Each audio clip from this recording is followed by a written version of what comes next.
Uganda's freedom fighters. He will be joined by veterans, youths and other leaders, according to a statement from State House Communications Department.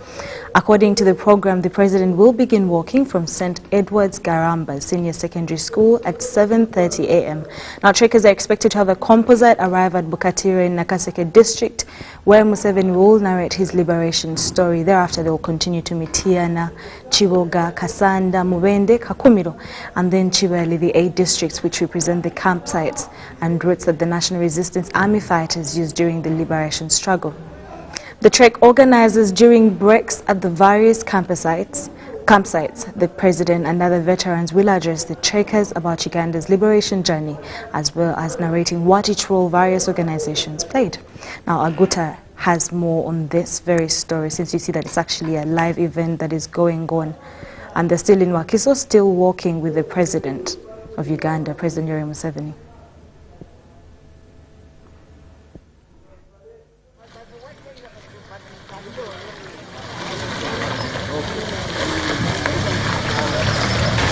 A very good afternoon to you, our viewer.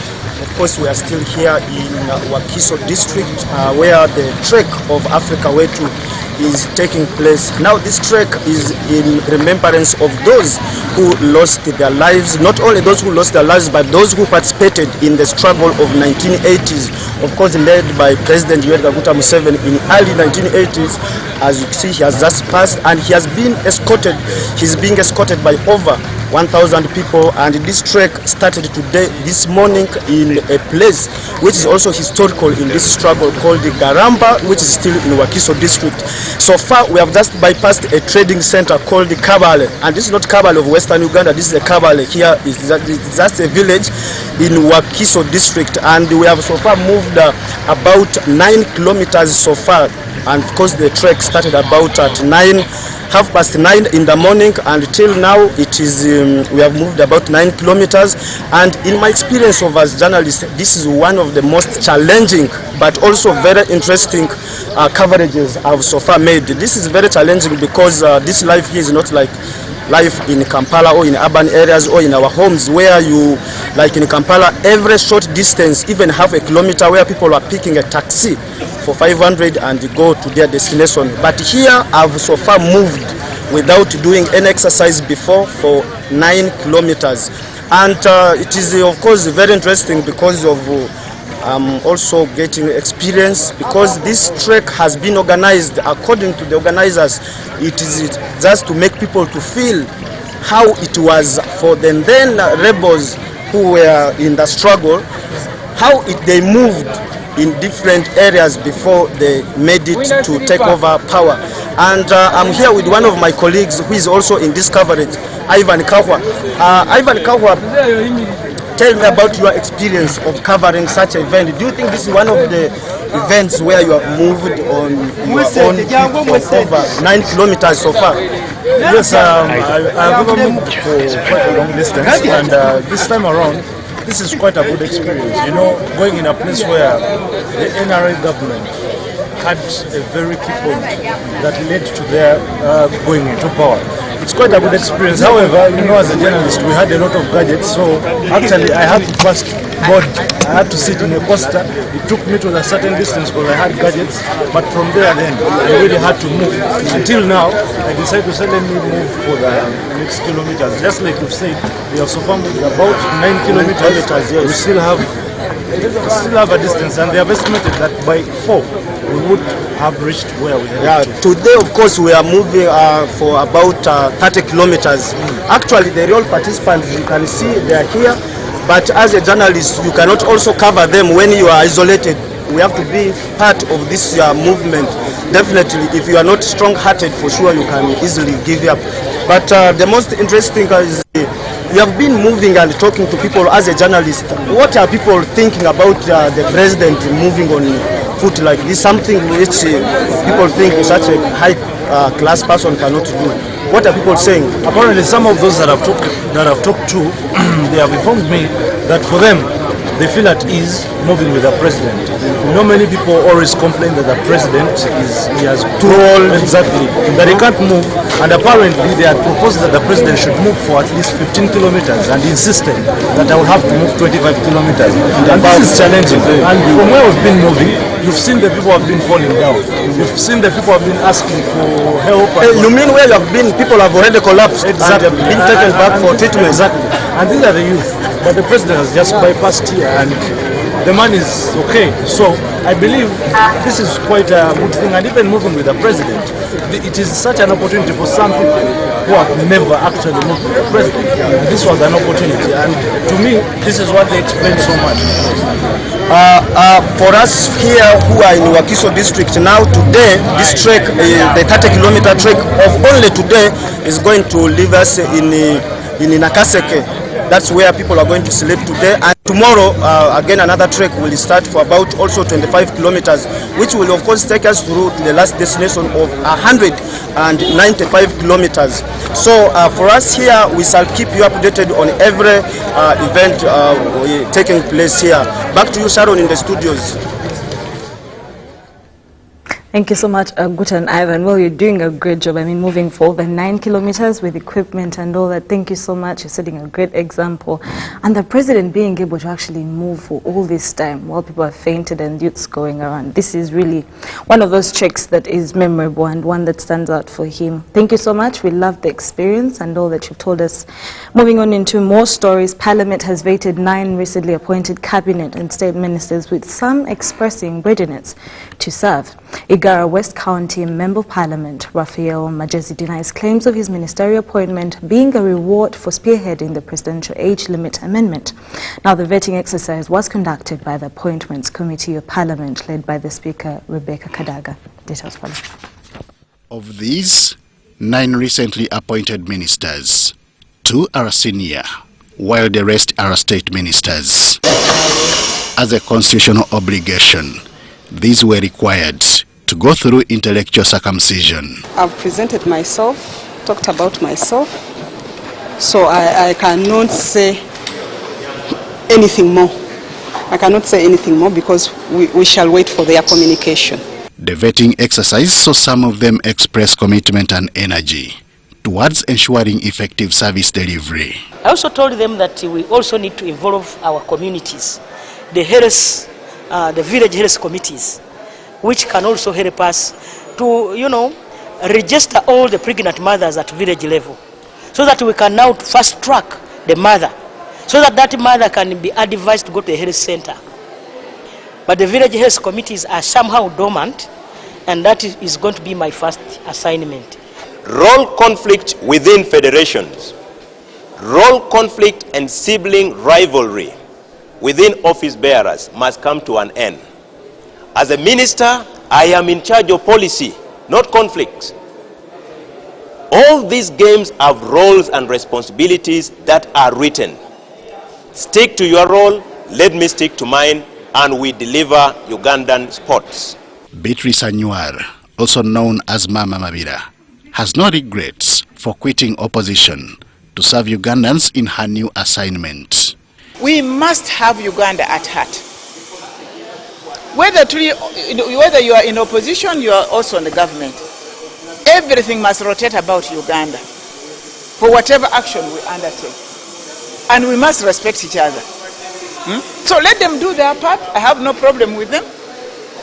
I'm also at a different level. Betrayal over what? I'm an independent member of Parliament. The justice, law and order sector is another segment with challenges that need solutions. Such shortcomings and remedies is what the newly appointed Deputy Attorney General, Jackson Kafuzi, has identified. The state attorneys, we have a few, and the Ugandans are a kind of people who are very well aware of their rights, so they regularly sue government, they go to court, they litigate. But the lawyers who are there to defend the government are few, and because they are few, they are not doing it ably to the maximum, and as a result, government loses cases, and so many court awards are made and billions of shillings have to be paid. Newly appointed local government minister, Raphael Magezi, who replaces Kanotom Butime, vows to tackle internal border conflicts. I've given the Speaker of Parliament and the members my commitment to ensure that in the time I'm with the Minister of Local Government, if the committee permits, I'll make sure that we go back to this principle of devolution, strengthening the capacity of local governments to deliver services, training the councillors who are elected, ensuring that they are adequately remunerated, and then also following up on local government assessment and bridging the gaps where we found them. He, however, refutes claims of his ministerial appointment being a presidential reward for spearheading amendment of the presidential age limit in the Constitution. Bringing a bill, bringing a motion in Parliament is part and parcel of the legislative duty of a member of Parliament. So I've been doing my work. Now they could have defeated that bill, that motion. It would have gone away. I mobilized the members, it passed. There are so many people, so many MPs who are bringing various bills, various motions. Are you going to make all of them ministers? Now you look at the ministers we have, did they all have to first bring bills in Parliament? Whereas some members of the Appointments Committee of Parliament want the committee sessions made open to the public, they say their hands are tied. Although I have divergent views to what it is indeed, that it is closed and in the camera, there is little I can do. I'm a minority. But I know with the time, we are going to see sense in allowing a lot of sunshine to in the transaction of business of the Appointments Committee. What we do is we invite the appointee or the nominee, then interact with them. When they are away, we talk about them. After they have left, give our impressions and understanding, really on principle. So it's not as bad that it is closed, because still the results are known to the public. What you miss is the direct live coverage that somebody is being interviewed and how they fare before the interviews. Not everybody is very confident before cameras, so you cannot know how they perform. The vetted ministers include Judith Nabakova of ICT and National Guidance, who replaces Frank Tumwebaze, and Raphael Magezi, the now local government minister. Others are state ministers who include Moleka Mukama for economic monitoring, Peter Ogwang for ICT, Jackson Kafuzi as Deputy Attorney General, and Beatrice Anywar for environment, among others. Henry Okrut, UBC. Thank you, Henry Okrut. In more news, the new Principal Private Secretary to the President, Dr. Kenneth Omona Olesugun, has called on staff of State House to work diligently and maintain at all times the positive image of the country by fulfilling all their tasks.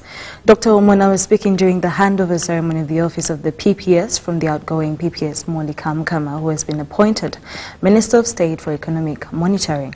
The ceremony was attended by various heads of departments of State House at President's office in Kampala. I'm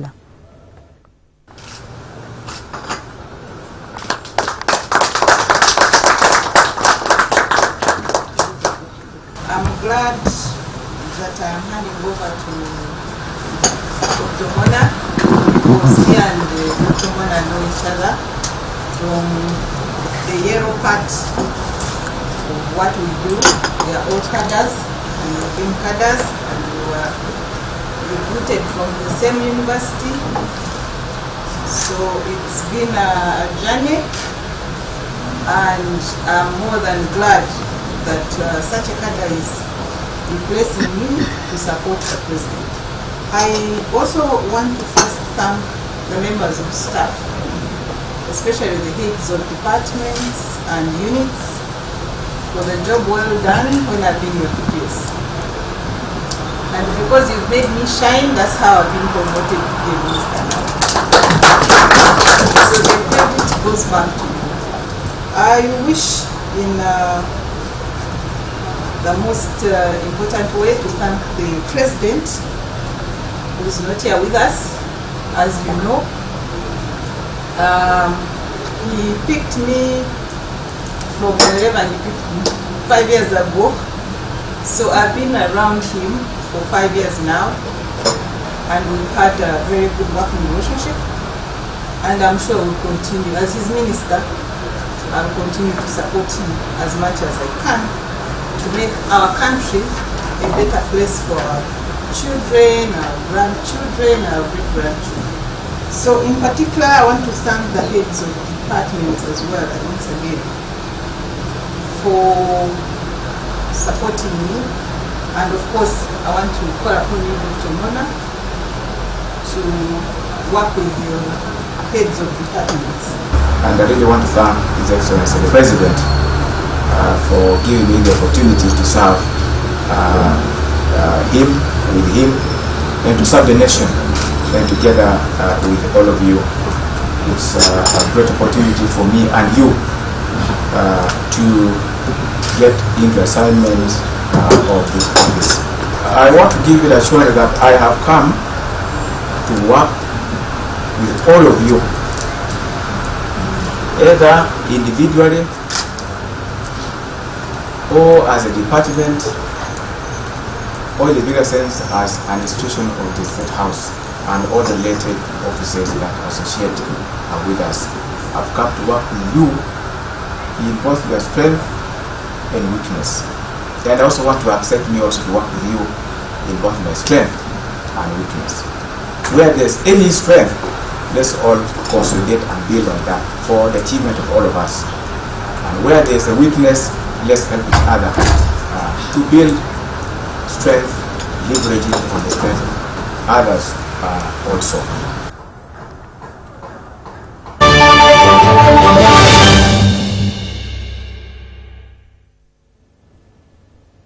In our business news, the President, Federation of Islamic Medical Associations in Uganda, Professor Majid Kajima, has urged medical students to integrate religion in their practice of medicine in order to provide quality healthcare services to the people.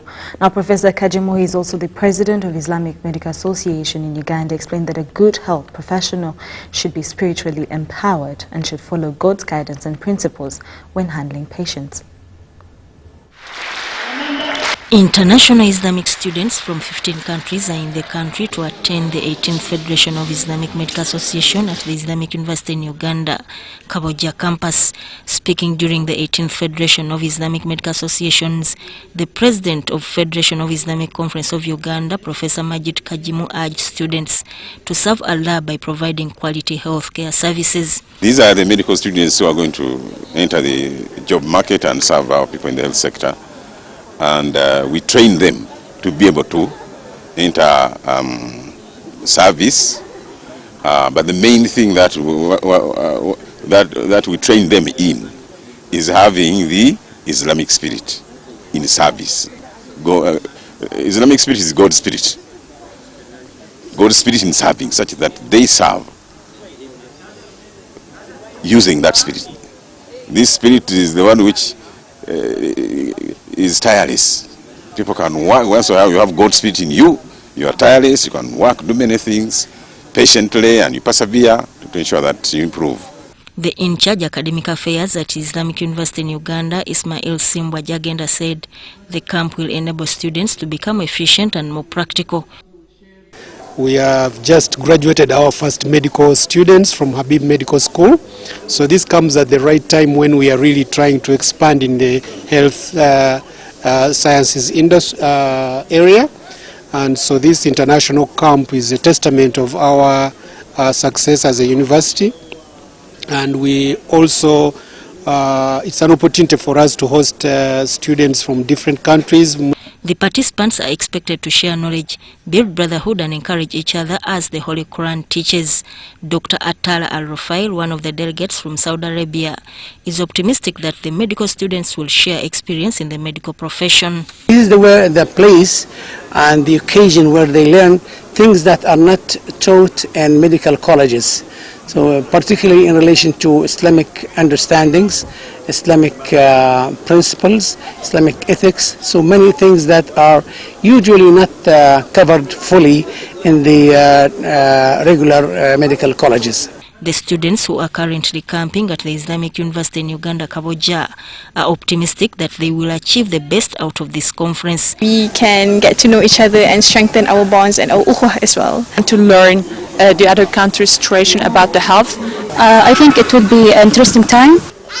I can have the valuable experience. The theme of this year's conference is Muslim health professionals in the globalization era. Sudat Kaye reporting.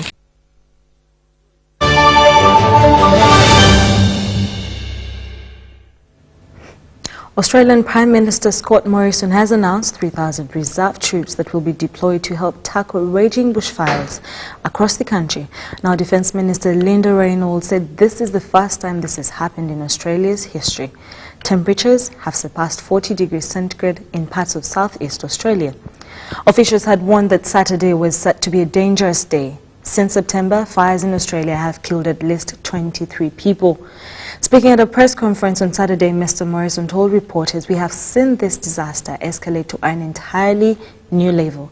An emergency warning was issued for areas of eastern Victoria that told remaining residents it was not too late to leave. Now, residents were instructed to attempt to take shelter indoors or in a large clearing or body of water.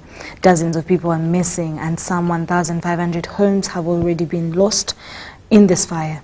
Mr. Morrison also announced a $200 million has been allocated to lease 4 water bomber planes. Defence Force bases will provide temporary accommodation, he said. Authorities in southeast Australia are bracing for a weekend of high temperatures and strong winds, which are threatening to worsen bushfires conditions across the country.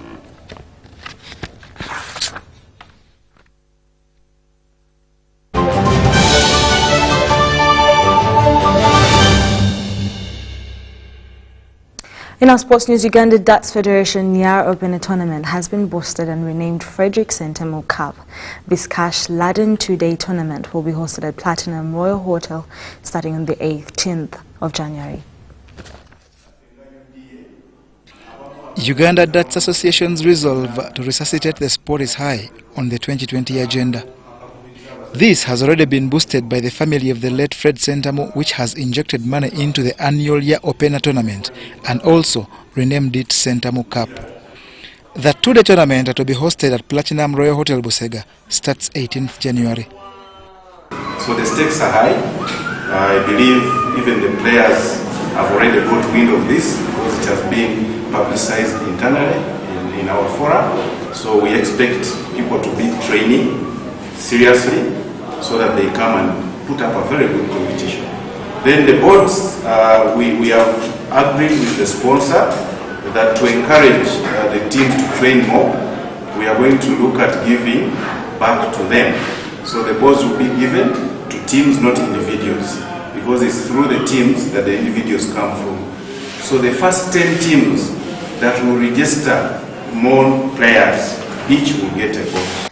It's an open invite tournament likely to get foreign entries, but the Ugandan front will be led by, among others, Patrick Ocheng, Eddie Baguma, Patrick Katerega, Dina Amoding, Jackie Ngarambe, and Florence Kigongo.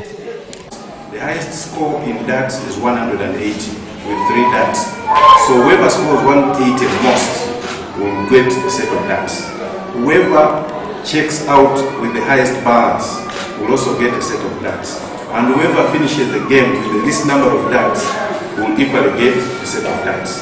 And this cuts across men, women, and youth. Players at this tournament will not only play for the cash prizes, trophies and presents available, but also for ranking points to boost chances of representing Uganda at upcoming tournaments, notably the Eastern Central Africa Championship. John Barnes, Sentamo, reporting.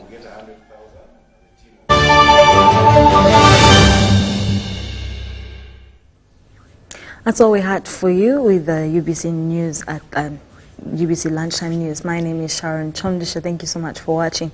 Do join us again for more news bulletins coming your way at 6 for Kiswahili, at 7 for Luganda, 8 for English, and 10 for repeat on English news, and more stories coming your way. My name is Sharon Chomdisha, and have a good afternoon.